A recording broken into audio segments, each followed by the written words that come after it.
Welcome to Inside Texas Football, powered by InsideTexas.com. This is the deep dive. It's not the shallow dive. It's not the cursory dive.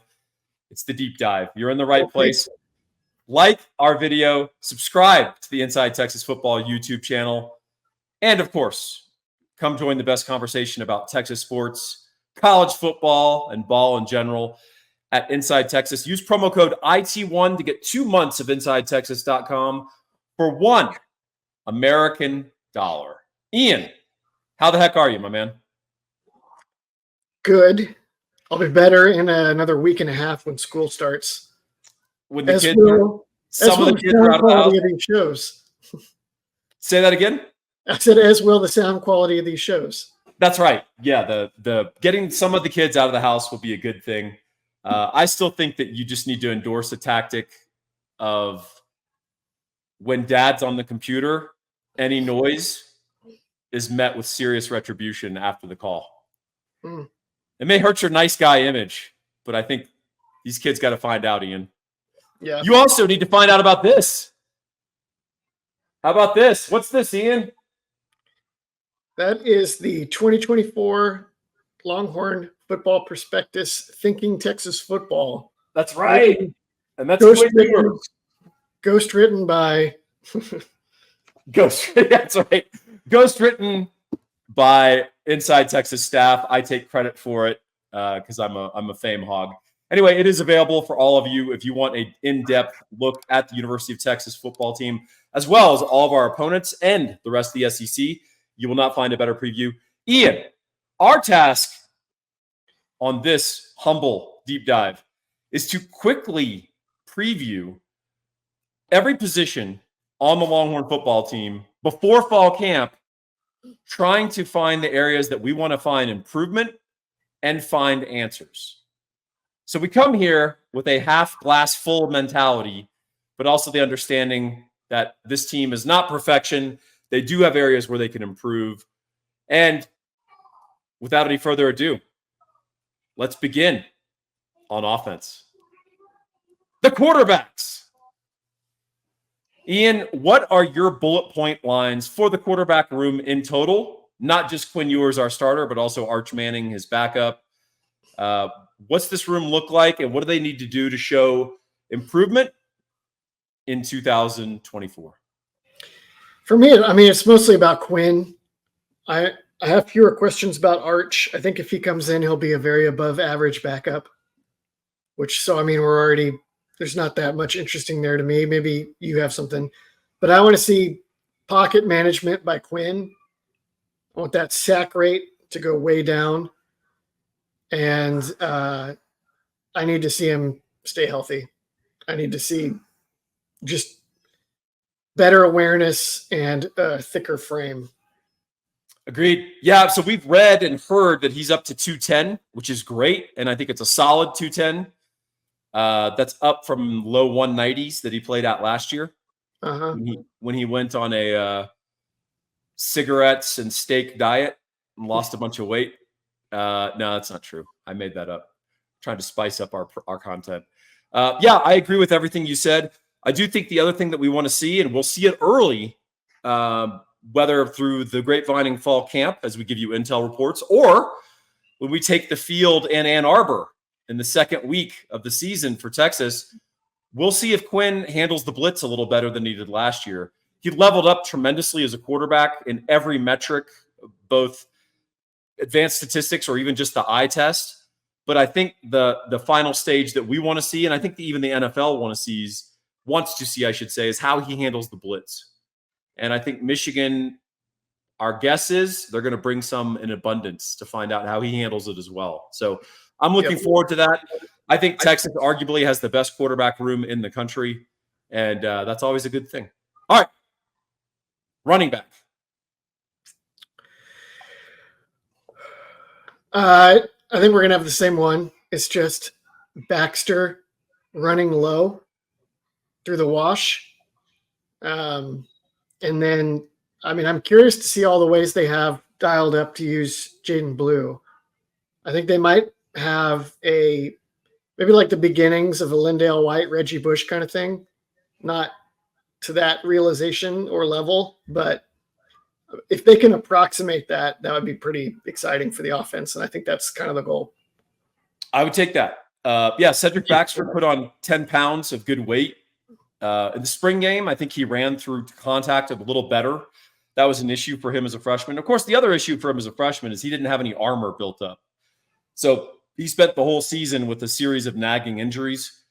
Jaden Blue, I think we agree, could be a real breakout player, a real revelation for Texas. You know, one thing I want to see from both of them, Ian, ball security. Yeah. We played a pretty big stage game against the Washington Huskies. We realized that we were going to be able to run the ball on them. And in the third quarter, Steve Sarkisian tried to do just that. And we had 2 series ended by fumbles, one by Baxter on a run, one by Jaden Blue on a reception where he put an amazing move on a guy, got past him, and then fumbled. So ball security is huge. That's something that Jonathan Brooks really excelled at. That's something that Bijan Robinson and Roshan Johnson really excelled at. Jaden Blue and CJ need to level up in that regard. Fair enough. Anything else you want to hit on the running backs? Yeah, I mean, they almost lost the Kansas State game because of that as well. I had forgotten until looking back recently the extent to which that Kansas State comeback depended on some really dumb turnovers by Texas. Or not, maybe really young turnovers. Young guys trying to do too much. So agreed. Hey, real quick before we close out running back, kind of a yes or no. Are you concerned about the drop-off from Jonathan Brooks, the first running back off the board in the NFL draft, to a shared timeshare of Blue and Baxter? Are you concerned about a talent drop-off there? No. Also, Wisner kind of looks like he might be awesome too. Yep. I liked both of the recruits that are coming in. No. Agreed. He was really good though. So let's talk about the guys who are going to create a virtuous environment for the quarterback and the running backs, and that is the offensive line. Ian, we're bringing back 4 starters. Behind them, we seem to have good depth, particularly on the interior offensive line. There's some good solutions and good options. There's going to be a guy on the bench who's going to have started multiple, 10 plus college football games in the interior. On the exterior, you have Kelvin Banks, a surefire first-round NFL draft pick. And then on the other side, we have a very promising giant dancing bear at right tackle. What are your top-line thoughts on the offensive line that we need to look for improvement from this group? I mean, I don't really have that many questions or concerns. They need to move people better inside. Yes. I think running more outside zone will help with that. They really like Hayden Conner. Hayden Conner's never really been a mover, but he is a good screener on outside zone. Jake Majors is a solid mover, but an amazing screener on outside zone because he's quick. DJ Campbell can do it all because he's a freak. So I think they will. I mean, they were getting better in the red zone by the end of the year anyway. So I think red zone and overall punch inside at the point of attack are the question, with Banks too as well. But I don't have a lot of concern about whether that'll actually happen. Yeah, I love that. The one thing I'll say is I'm going to be looking at the right side of the offensive line with Cam Williams and DJ Campbell. Can they become a short yardage and red zone dominant side? Can we become a right-handed running team and get behind those 2 big fellas and grind people out when it's 2nd and 2 on the 5-yard line? That's something that Texas needs to be able to show. And I don't think we have any wildcat or anything like that coming. I think we're just going to line up in our offense and make it happen. And we obviously need to be more efficient in the red zone. We all love Bert Auburn, but I want to keep Bert Auburn on the sideline more and score more 6s and less 3s. Fair? Yep. They do have, they ran GT counter at the end of the year to the right. So pulling Connor and Banks. That could be a good piece of the puzzle there. Banks on the pole is like an elite NFL pulling guard. Yeah, he's so agile. He has such good feet, good awareness. And on GT counter, it's where the play side group blocks down, the backside pulls. And that plays to our strengths because you don't want big Cam Williams and DJ Campbell blocking down on you when you're a defensive lineman. That's not fun. And it creates basically that down block is what creates the space for the pullers. And if Texas can get that dialed in, GT counter or counter gaps or the counter tray, whatever you want to call it, that could be a devastating play if you can dial that in. And it can make defenses look foolish. All right, tight end. This is a group that we lose Jatavian Sanders, who is a very sure-handed, very reliable player, very athletic guy, not necessarily in gross measurables. He's not a 4.5 40 guy. He's not that kind of athleticism. He was more about body control and being able to find an open seam and exhibit great hands and awareness in space. What do we have at tight end in aggregate, and can they create something really interesting for Texas on a matchup basis? They have a lot of options. They have maybe 3 guys that could be the move receiving tight end in 12 personnel between Amari Niblack from Alabama, Juan Davis, who sounds like he's going to be the guy, honestly, at this point, and Jordan Washington, the freshman, who will probably just end up getting a year to sit and learn. It's really, I mean, the question is always like, do you have the guy that can block and do it all? And they have Gunnar Helm, who I think is going to be definitely a good enough blocker and also probably a good enough receiver. I think they're in very good shape here. I think they're in great shape to run 11 personnel and have good blocking with Helm. I think if and when they want to go to 12 personnel, that will also be effective. But I don't think tight end is going to be like the tip of the spear as often. And I don't know how often they're going to use 12 personnel to create matchups. Probably more than you might think because Sark has such a affinity for it. But I kind of wonder if they're a little more spread heavy this year. Yeah, I think more of those receptions are going to get distributed to the wide receivers and running backs. Yeah. If you have the option of hitting Jaden Blue in the flat or Gunnar Helm, hey, I like both options, but I know one of them can turn that into a 70-yard play, and it's not necessarily Gunnar, with all due respect. Hey, Gunnar Helm, 19 career receptions coming into this year. Does he match, come under, or exceed that number this year? Does he catch 19 balls?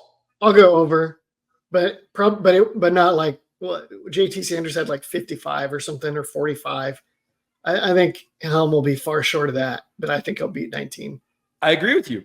That is the correct answer. Well done. Here's another correct answer. If you're in the world looking for a mortgage for your house, there's a guy you need to call. And we don't need to worry about him. We don't need to chart and worry about his improvement over fall camp. He's always ready to play, baby. He's a 10-year grizzled veteran in the NFL. It's Gabe Winslow. You can reach him at 832-557-1095. Over 20 years in the mortgage industry. He's also owned a title company. He knows every aspect and every angle of this. And having a good mortgage guy in your corner is incredibly helpful.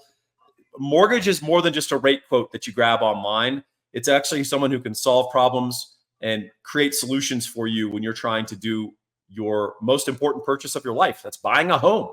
So give Gabe a call, 832-557-1095. He is a huge supporter of all things Longhorn, including this humble YouTube show. So thank you, Gabe. And y'all should give him a call. If he's not your first call, make sure he's your last. All right. Some guys are going to be called upon to fill some very big shoes. Some large, massive clown shoes. Galoshes, Ian. That's how big they are. Are you skipping wide receiver? I am skipping wide receiver. Because we want to go back and talk about wide receiver. Very well done, Ian. Hey, by the way, Xavier Worthy and A.D. Mitchell did have big shoes as well. And we're going to be asking some guys to fill that. So, look, I just saved face. I was with you until you kept going at it. And I was like, no, he forgot. Let's talk about the wide receivers. Obviously, Texas loses a first-round draft pick and a high second-round draft pick in A.D. Mitchell and Xavier Worthy. I don't know if we're going to replace those guys one for one, But when I look at the Longhorn receiver group in totality, there is a lot to like. However, there's some things we need to see this fall from them and maybe early in the season that will prevent any disquiet. So what is it you're looking for from this wide receiver group, Ian? I'm probably most curious about what looks like will be Isaiah Bond playing on the line versus the top corners in the conference, or whichever ones are on the schedule. Mitchell and Worthy could both play on the line and get off press and get downfield, especially Mitchell. Bolden, it sounds like, is going to probably play in Worthy's spot. Golden in the slot. There's a lot of things that Golden and Helm can both play on the line of scrimmage, which allows you to take Bolden off the line of scrimmage even when he's outside and just move him around and let him run free. But you always need at least one receiver on your team that can line up against a top corner and reliably get open or present some kind of window. And so it looks like that's got to be Bond. There's other guys on the bench, like Jonte Cook, I think could be very good at that. Ryan Wingo, I think, is going to be very good at that. But it looks like it's going to be Bond for 2024. And the extent to which he thrives in that role, I think, is going to be the ceiling of the offense.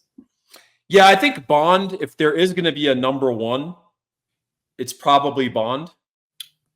But I wouldn't be shocked by any event beyond that. And number one might not be 90 receptions. Right. It might be first among equals. He might have 60 catches, and then number 2 and 3 might each have 50. So, other thing, I'm not sure I'm willing to concede who all three starters are going to be the transfers.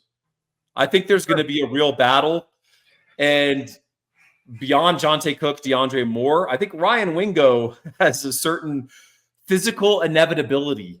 And I think the question is whether that's realized this season or next. But from every report that I'm hearing, Ryan Wingo is ahead of schedule. Let's just say that.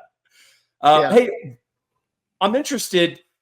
Other than Wingo, Texas doesn't have a classic big receiver. It's a bunch of smaller guys or intermediately sized guys, guys between 190 and 200, like Golden and DeAndre Moore. Strong guys, but you wouldn't say they're big receivers necessarily. Right. Do we see more of those compressed formations where Sark likes to bring the receivers close? Because those are very difficult to press. It's very hard to get. It's easier to press the more the receivers are playing traditional spacing and rolls. It's really hard to get up in someone's face if they're close in compressed space in those compressed formations. Is that a way to free those little guys so they can run in space and not get mauled at the line of scrimmage? Yes. Good answer, Ian. That's a good point. And Sark will routinely do that with his outside guys. You'll see, like, sometimes the outside guy will have like almost a two-way go inside or outside. Whereas like in something like more extreme, like the Art Briles style, or just a lot of basic spreads, they're out at the numbers or beyond. And the corner will use the sideline as an extra man. Sark routinely gives his guys more space to work in than that. So yes, he has a lot of ways to mitigate it for sure. So a little tie-in, a little dovetailing of what Ian mentioned before about outside zone, and maybe seeing a little more of that. Those compressed receiver formations also marry to outside zone very nicely because the cornerbacks and the defensive backs that are covering your wide receivers in those compressed formations, they have to take outside leverage. And you end up with outside zone blocking where you can get strung out everywhere, and you're putting some of those DBs into run support in ways that they may not feel comfortable. And so that's an interesting thing. So you'll see a lot of Shanahan, a lot of McVay outside zone run out of these compressed formations. And it's something to look for in this team and something to look for in fall camp. Yeah. You want to talk about the defense, Ian? Let's give it a try. Let's do it. We jumped the gun. And by we, I mean I jumped the gun. Let's talk about the interior defensive line. Look, there's a lot of questions here. Obviously, we lose the best defensive tackle combo in college football. in Sweat and Murphy. Everyone knows that. How well can we replace them? I feel pretty good about Alfred Collins. I think we brought in a bunch of different guys. We brought in the two starting defensive tackles from Arizona, of course, and Savea and Bill Norton. Also brought in Jermaine Lole late from Louisville, his 7th year of college football. So congrats to him on getting his doctorate. And then we've got some guys like Jeray Bledsoe and, of course, the big fella Sadir Mitchell from Jersey that we're hoping will develop, along with Vernon Broughton. So what do we see from this group? And I keep reading and hearing that Broughton and Collins are starting together. And I'll just say this now, I'm not buying it. And if they are starting together, I don't think that's going to last very long. I think they have duplicative abilities, and I don't think they're good complements to each other. So am I wrong on that one, or does that suggest maybe we're going to play our defensive tackles differently? In general, I think the answer to this question is going to depend on how much they change about how they use the defensive tackles. If they just run back what they did last year and the year before, it's not going to look as good. Even with depth, it's not going to look as good because they don't have first-round draft pick defensive tackles, or maybe they have one, right, in Collins. Those two might work together just because Collins, if you put Collins in a 3 technique and he's just dominant, then even if Broughton is getting double teamed and barely surviving, like you still have a pretty good chance because Collins can create such a pileup. But I tend to think that they're going to do some things differently, either different formations up front, or they're just going to move them around more after the snap. And we'll have to see what this looks like exactly. Maybe it won't be till Michigan until we get the full picture of what they're planning. Yeah, if we were going to play a more traditional disposition, I would think Bill Norton's the nose with Collins at 3. And Broughton would be Collins' main backup at 3, spelling him. And then Norton would be sort of a musical chairs of guys you're just keeping fresh and trying to cause pileups inside. But hey, if we're going to play these guys a little better, turn them, not better, but differently, and turn them into penetrators, there is an argument to be made for Vernon Broughton at nose tackle. But you better unleash them to attack gaps and move them around, because I think if you just ask them to stand everybody up, I don't know if that's going to go optimally. We shall see, but it's something to keep an eye on. Also, it would be amazing to have Jermaine Lole to go back to circa 2019 form. He's missed a lot of football. Last year he played for Louisville. He was fine. He was sort of a cog in their defense, but he was not the guy that we saw at Arizona State. If we could get that guy for 1 year, that would be incredible. They have they still have a lot of guys that would be good as 4 eyes. Really, Collins is better there. Broughton for sure. Lole, Savea played there at Arizona a lot. I don't know why they would switch to that now when they haven't for a couple of years under PK, but if they were going to do it, this would be the year to use that technique more. Because 4 eyes is a pretty insulting descriptive of someone who has to wear glasses, Ian. So let's try to keep this classy. All right, let's move on to edge.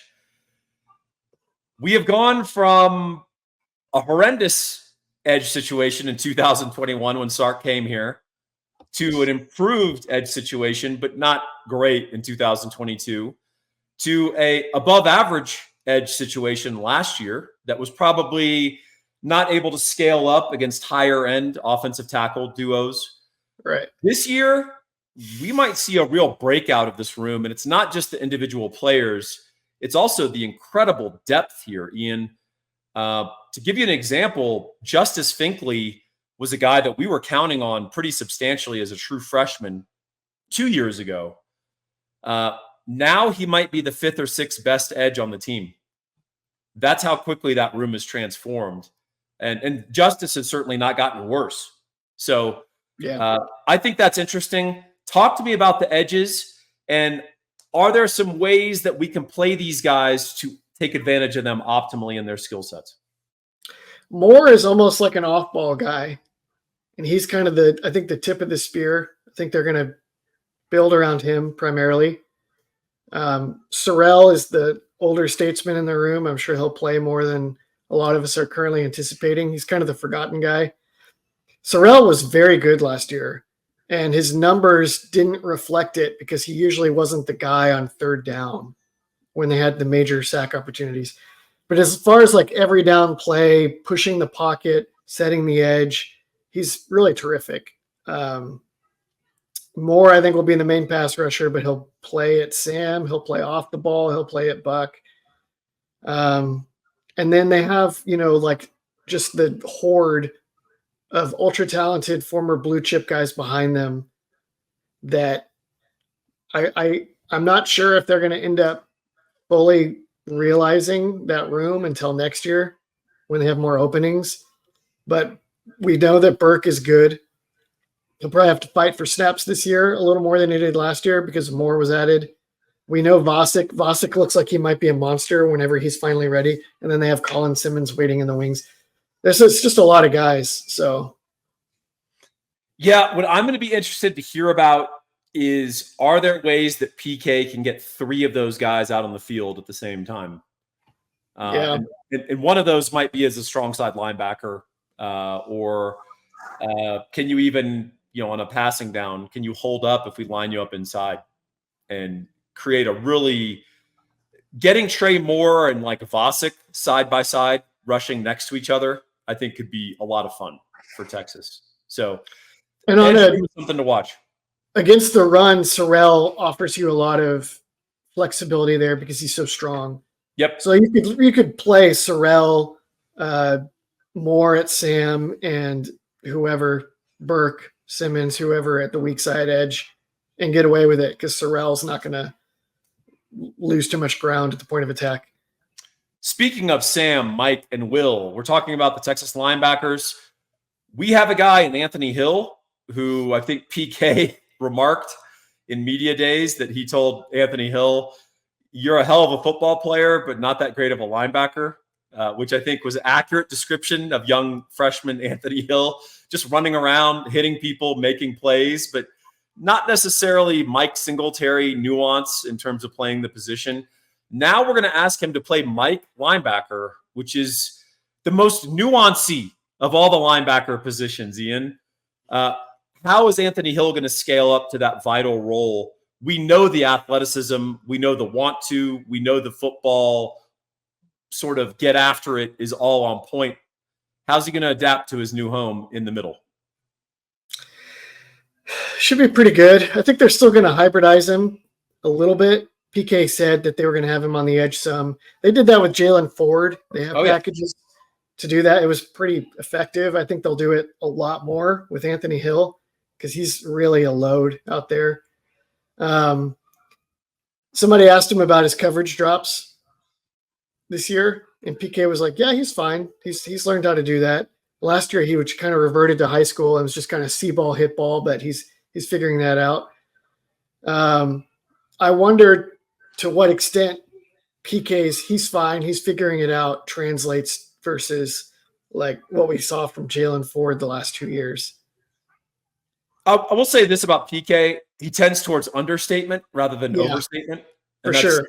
That's a good thing. Let's talk about a guy who I think you probably can't understate the value of his return, although I think it's obscured by a lot of the more marquee players. That's David Benda.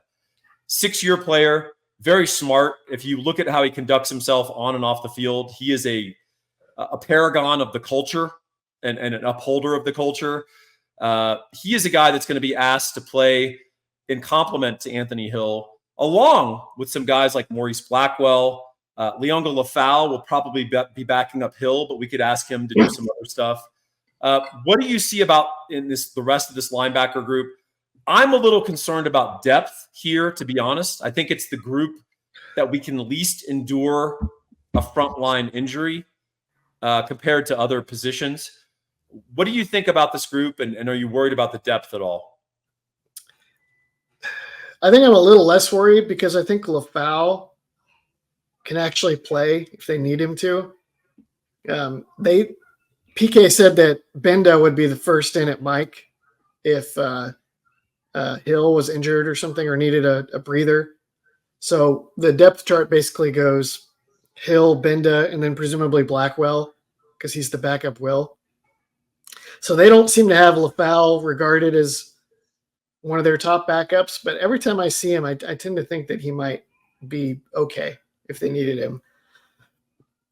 Benda, great blitzer. If we get to see that, if his job is primarily playing cleanup behind Hill and Moore while they blitz, then I think that's going to be kind of interesting because he's small. He seems to know where the football is, but has had mistakes every now and then for the last couple of years. Maybe those are cleaned up now that he's a sixth-year senior and culture warrior. But that makes me a little nervous, I think. Agreed. Another group that has some talent, but might make you nervous based on last year's performance, not only from an individual perspective, but maybe as a coherent group, that is the DBs. These guys were kind of feast or famine last year. When they faced bad quarterbacks, they performed pretty well. When they faced better quarterbacks, they didn't always cover themselves in glory. There's been a huge remake of the room, Ian, since last year. We've shipped out 8 guys, including 2 multi-year starters. And we've replaced them with a couple of transfers, but also nurtured some younger guys. The idea is to get more athleticism on the field overall, more flexibility, and also, frankly, get more field IQ. Do you think that there's some things that we should be looking at for this group, particularly as it relates to bringing in new ideas and new blood like Johnny Nansen and Scotty Hazelton to help contribute? I think they're going to change things up a little bit. I think they're going to play more single high. They were running that throughout the spring game. They have the guys to be really good if they just wanted to play a lot of man coverage. Because with Makuba at one of the safeties, it's almost like having 2 nickels on the field all the time. Because he played nickel last year at Clemson, and he's really good in that. Taft is not quite like that.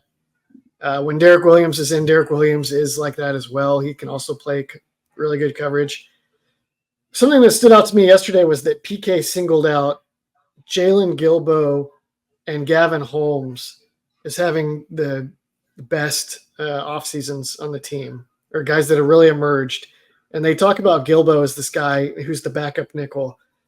That, I mean, it sounds like he's like ready to go and they really want to get him on the field. So if that would move Barron to corner, right? And then corner looks pretty good. But then he singles out Gavin Holmes as well as having an exceptional deal. So if Barron is not playing nickel or he's not playing corner, do you move him to safety? Do you just move him around every week and he's in a different position? Do you build a dime package that you play regularly so that he can play at the same time as those guys? This is kind of my big question of the season now, is how they're going to blend all these things together. Agreed. Probably no position group where I think there's more intrigue and more interesting possibilities. I think we have improved the room, and I'm very curious to see if we can improve on our ideas back there and maybe tie the secondary and tie the coverages together to the front a little better and more adeptly, depending on the opponent. When he praises Gilbo and Gavin Holmes, you know what I also hear? Man coverage. Yeah, for sure. You're not praising Gavin Holmes and Jalen Gilbo because you're going to run a soft matchup zone. Yeah. So that's really intriguing to me. Of course, the guy we didn't mention is the guy that we're not worried about. That's Manny Muhammad at one of the corner spots. I think he has the potential to be all SEC player and, enjoy him because we might only have him for one more year at Texas. I think the interesting thing is where to put Jahdae Barron, how to play him. I think he can do multiple things. Makuba is kind of similar in that regard, not as a corner, but he can play nickel if you want him to. I like him better as that single high safety, but we shall see. I think there's enough bodies, and I do think that it's not all or nothing. I think the goal is we want 400 snaps out of Jatavian Cole. We want 450 snaps out of Gavin Holmes. And we're going to play a lot of guys and do that not only for depth purposes, but also just, frankly, you're running around a lot in games. And we want to keep these guys fresh. And they got to tackle better. PK noted this. Yes. I mean, if they tackle better at corner, they beat Oklahoma last year. And that will come up more in the SEC because as they play more potent passing games than they faced in the last year or two in the Big 12, you got to tackle to play. PK is ultimately going to be a little bit of a bend don't break guy. It's just his nature, which is great. I like it, but then you can't break. You got to tackle. Agreed. Yeah, and interestingly, the two most reliable tacklers by season end last year, Derek Williams and Michael Taft. So there's a reason that Michael Taft is on the field, folks. And despite the internet and the boards, no, he does not run a 4.940. He's fast and he can run, and he's a guy that's very valuable for us. The question is how to integrate Makuba, Taft, and of course Jelani McDonald, who's arguably the freakiest of all the DBs in terms of just raw traits. How do you get him out on the field as well? So this is a fascinating group, and probably the one I'm most interested in reading about and hearing about at Inside Texas, which is the spot that you need to go for all of your best Longhorn information. And of course, if you're a reader, or even if you're not a reader and you like pretty pictures, we got lots of those as well. Where's my camera? There it is. You can pick up the 2024 Longhorn Football Prospectus, Thinking Texas Football, right now at Amazon, Smashwords, or Apple. Wherever you buy, you'll really enjoy it, getting great feedback. And then Ian, if they want to read your more comprehensive, in-depth look at all of college football and frankly, football in general, they can find you in the Substack America's War Game. Any other special instruction on how to get there? Just type in americaswargame.substack.com. I am going to seed the tournament before the season starts and tell you who I think is going to be in all 12 spots. And that seems like it's actually kind of easier this year because of the rules that govern who gets in and who doesn't. So I'm going to go a level beyond that, and I'm also going to game out how I think the playoffs will go based on my imaginary seeding. That's fascinating. I'm looking forward to seeing that, and I have a little insight on that already. He picks Colorado State as the G5 representation. Floored me. I don't know. Is it Liberty or Boise, Ian? Let us know. Is it right now? It's Liberty. Oh, what a bummer. I hope it's not. All right. It definitely is. All right. For Ian Boyd, I'm Paul Wadlington. This has been the Deep Dive, and this has been the overview of what we're looking for in Longhorn Fall Camp. Join us next week, and we'll give you an update on how things are going.